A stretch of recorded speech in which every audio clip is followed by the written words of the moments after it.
श्री सदगुरु महाराज की जय। बंदो गुरुपद कंज कृपा सिंधु नर रूप हरि महामोहतम पुंज जासो वचन रवि कर निकर। मेरा मुझ में कुछ नहीं, जो कुछ है सब तोर, तेरा तुझको सौंप के क्या लागेगा मोर। हे गुरु, संत में ही अमृतवाणी गुरु महाराज का नित्य प्रतिदिन प्रवचन इस चैनल में। प्यारे लोगों, आप लोग जानते हैं कि संत मत का यह पुराना दलान है। इससे संत मत के प्रचार का कार्य होगा। जिस काम के लिए यह बनाया गया है वह काम करना आवश्यक है। वेद पै सिंधु सुविचार मंदर महा अखिल मुनि वृंद निर्मथन करता सार सत्संग मुग्धृत इति निश्चितं वदत श्री कृष्ण वेदर्भि भरता।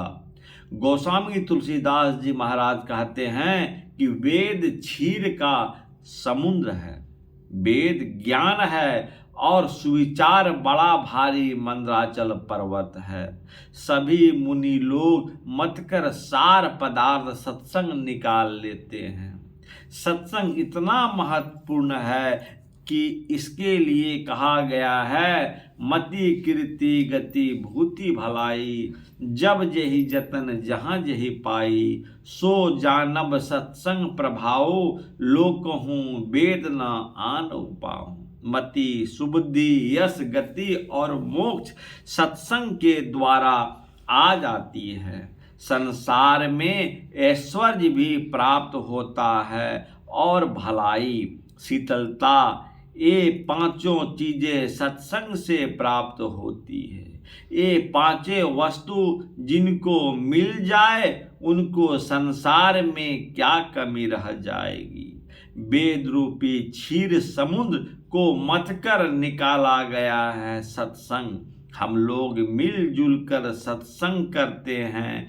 इन्हीं बातों के लिए रामचरितमानस में सत्संग की बड़ाई की गई है। यह अवश्य करने योग्य बात है। मेरे जानने में कोई एक तरफ हो सकता है, परंतु भगवान श्री कृष्ण सर्वदर्शी सबके पोषक थे। संसार में रहने का क्या यत्न है, अपने जातीय पेशा के अनुकूल प्रयत्न करो, अवश्य गुजर हो जाएगा।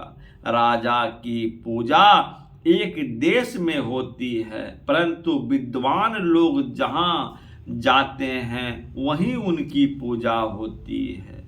व्यासानंद जी ईरान गए थे, वहाँ उनका बहुत आदर हुआ था। मेरे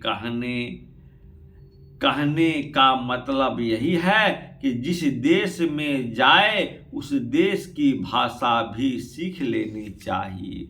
मुसलमानों के बाद अंग्रेजों की राजगद्दी हुई, इसलिए अंग्रेजी भाषा पढ़ाई जाती थी। संपूर्ण विद्याओं को सीखने के लिए जो कॉलेज होते हैं उनको विश्वविद्यालय कहते हैं। क्या हमारे देश में विश्वविद्यालय भी था? पंडित मदन मोहन मालवीय जी द्वारा निर्मित काशी में जो विश्वविद्यालय है उसमें क्या पाली भाषा नहीं पढ़ाई जाती थी? पढ़ाई जाती थी। नालंदा विश्वविद्यालय था, उस विश्वविद्यालय का हाता उजड़ा पुजड़ा था। वहाँ पर जाइएगा तो देखिएगा कि उस विद्यालय को भंडार कहते हैं। नालंदा विश्वविद्यालय को लोग खर्च देते थे।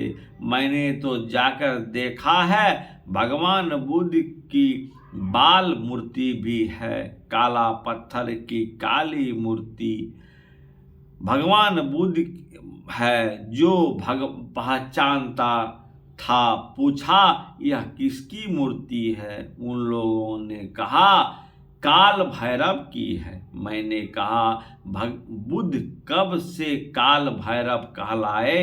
लोग हंस पड़े। इस तरह का नाम का छिपाया है लोगों ने। मेरे कहने का मतलब है कि जो विद्यालय नहीं जा सकते हैं वे केवल सत्संग में बैठें तो बहुत सी बातें की जानकारी हो जाएगी। सबों को विद्या सीखने का प्रयत्न करना चाहिए। साथियों के साथ सब जहाँ हो घूमना चाहिए। मैं विदेश नहीं गया हूँ पर भूगोल पढ़ा हूँ, उसमें देश विदेश की बातें हैं। जहाँ तक हो सके विद्यालयों का आदर करना चाहिए और जहाँ तक हो सके मदद भी करना चाहिए।